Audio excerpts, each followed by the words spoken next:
अस्सलामु अलैकुम वरहमतुल्लाहि वबरकातुहू। अल्हम्दुलिल्लाहि वहदा वस्सलातु वस्सलामु अला मन ला नबिय्य बअदा व बाद। आदरणीय प्रधानाचार्य, अध्यापक एवं अध्यापिकाएं तथा इस शुभ सभा में उपस्थित समस्त प्रिय बहनों, अस्सलामु अलैकुम वरहमतुल्लाहि वबरकातुहू। आज के इस शुभ अवसर पर मैं आप लोगों के समक्ष जिस भाषण को लेकर उपस्थित हुई हूँ उसका शीर्षक है दहेज एक सामाजिक कलंक।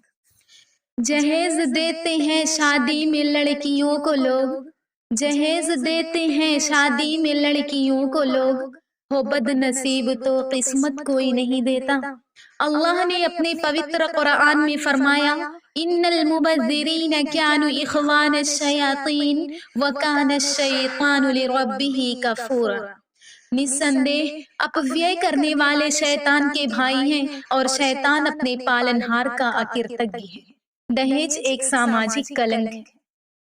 हर जरूरत के लिए जब चाहिए तुमको जहेज, हर जरूरत के लिए जब चाहिए तुमको जहेज, अपने बेटे के लिए 2 गज कफन भी मांग लो। प्रिय बहनों, दहेज हमारे लिए ही नहीं अपितु समाज के हर वर्ग एवं परिवार के लिए एक बहुत बड़ी समस्या बना हुआ है। यद्यपि दहेज एक सामाजिक अभिशाप है, भारतीय समाज में यह अभिशाप निरंतर विकराल रूप धारण करता जा रहा है। इसके कारण बहुत सी बुराइयां फैल रही हैं। दहेज के दानव आज भारतीय समाज में विनाश लीला मचाए हुए हैं। सामान्यतः दहेज का अर्थ उन वस्तुओं और संपत्तियों से है जिन्हें विवाह के समय वधु पक्ष की ओर से वर पक्ष को दिया जाता है। मूलतः इसमें स्वेच्छा का भाव निहित था, किंतु आज दहेज का अर्थ इससे एकदम भिन्न हो गया है। अब इसका तात्पर्य उन संपत्तियों अथवा मूल्यवान वस्तुओं से है जिन्हें विवाह की शर्त में कन्या पक्ष द्वारा वर पक्ष को विवाह से पूर्व अथवा बाद में देना पड़ता है। वास्तव में इसे दहेज की अपेक्षा वर मूल्य कहना अधिक उपयुक्त होगा। वर्तमान काल में प्रत्येक दिन समाचार पत्र में दहेज न लाने वाली पुत्रियों के साथ ससुराल में दुर्व्यवहार और अमानवीय कृत्यों के बारे में समाचार प्रकाशित होते रहते हैं। एक समाचार के अनुसार फतेहपुर में दहेज के लोभियों ने दुल्हन को जीवित जला दिया, जिसका दोष केवल यह था कि वह पति की इच्छानुसार अपने माता पिता से 50,000 रुपये और एक कार नहीं ला पाई थी। पति और घर वालों ने उसे जलाकर मार डाला। प्रिय बहनों, जब दहेज के विषय में चर्चा हो रही है तो मैं उस असहाय दहेज जैसे कलंक से पीड़ित युवती के विषय में अवश्य बताना चाहूंगी। मुझे उस आयशा का मुख याद आता है जिसने समुद्र में कूदकर आत्महत्या कर ली। उसका विवाह हुआ, उसे भी दहेज दिया गया था। वह भी आई थी अपने मन में हजारों स्वप्न व इच्छाएं लेकर, परंतु इस दहेज के कारण वह आत्महत्या करने को विवश हो गई, क्योंकि उसके निर्धन माता पिता उसे उतना दहेज नहीं दे पाए थे जिससे वह दहेज के भूखे और लोभियों का पेट भर सके। इसी प्रकार कानपुर में 3 सगी बहनों ने आत्महत्या कर ली। इनके अतिरिक्त न जाने कितनी और अभागिनी होंगी जिनकी सूचना हम तक नहीं पहुंची। प्रिय बहनों, आज हमारे समाज में इतना अत्याचार क्यों है? इतनी आत्महत्याएं क्यों हो रही हैं? इतनी बहुओं को मौत के घाट क्यों उतार दिया जाता है? आज दहेज की बुरी परंपरा ने पूर्ण रूप से समाज के अंदर कैंसर का रूप धारण कर लिया है। इसका उत्तर यह है कि हमने अपने भूतकाल को भुला दिया है और वमा आताकुम रसूल फखुजू वमा नहाकुम अन्हु फंतहू को ठोकर मार दिया है। और नबी सल्लल्लाहु अलैहि वसल्लम की इन बातों तरत्तु फीकुम अमरैन लन तज़िल्लु मा तमस्सक्तुम बिहिमा किताबल्लाहि व सुन्नत रसूली को कोसों दूर छोड़ दिया है और अज्ञानता की रीति हमारे अंग के अंदर पूर्ण रूप से समाहित कर गई है। आज हमने दूसरों की बुराइयों को अच्छाइयां समझकर अपना लिया है। यद्यपि हदीस में आया है मन तशब्बहा बिकौमिन फहुवा मिनहुम। आज यह दशा देखकर अज्ञानता के युग की याद आती है, जब अपमान से बचने के लिए लोग अपनी पुत्रियों को जीवित गाड़ देते थे। आज बालिकाओं को गाड़े जाने की परंपरा नहीं बल्कि शौक से लालन पालन का है और उन्हें कुछ शिक्षा देकर या किसी चीज में निपुण बनाकर उनकी शादी किसी धनवान व्यक्ति से कर दी जाती है, जहां उसका जीवन दूभर हो जाता है और वह आत्महत्या करने पर बाध्य हो जाती है। प्रिय बहनों, आज दहेज प्रथा ने एक विकराल रूप धारण कर लिया है।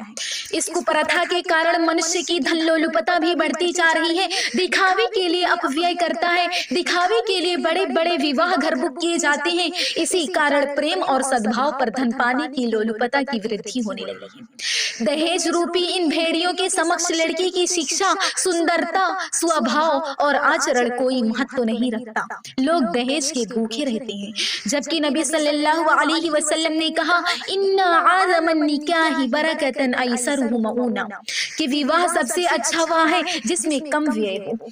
आज दहेज लेने को प्रतिष्ठा समझा जाता है। आज जिस मनुष्य के विवाह में जितना व्यय हो, जितना पकवान हो, बड़े बड़े गाने बजाने हो, जितनी स्त्री पुरुष लड़के लड़कियां आदि एकत्रित होकर नृत्य करते हुए देखे जाएं, उनकी वीडियो बनाकर अच्छी अच्छी तस्वीरों को लोड करके दिखाया और सुरक्षित रखा जाए और लोग देखें, वही सबसे अच्छा विवाह माना जाता है।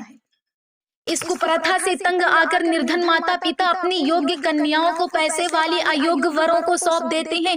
परिणाम स्वरूप जीवन में अशांति और उदासी छा जाती है और बहुएं आत्महत्याएं करने को बाध्य हो जाती हैं। जिसकी बेटी जवान होती है, किस मुसीबत में जान होती है, बूढ़े माँ बाप के कलेजे पर एक भारी चट्टान होती है।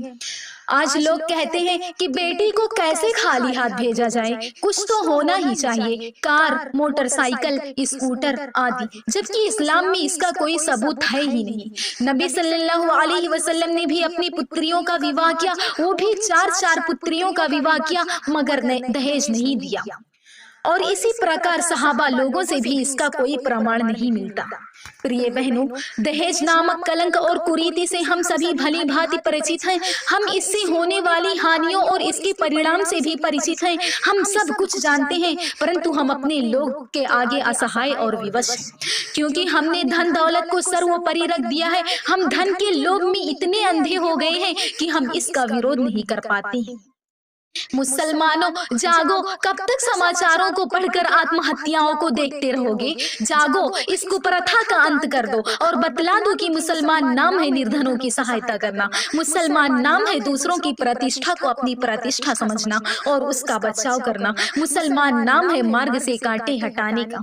अतः आवश्यकता इस बात की है कि आज देश के नव युवक दहेज के विरुद्ध अभियान छेड़े, न स्वयं दहेज लें और दहेज लेने वालों को संविधान के अनुसार दंडित करवाएं और उनका पूर्ण रूप से बहिष्कार करें। अब अंत में अल्लाह से प्रार्थना है कि हमें दहेज जैसी कुप्रथा से बचाए, आमीन।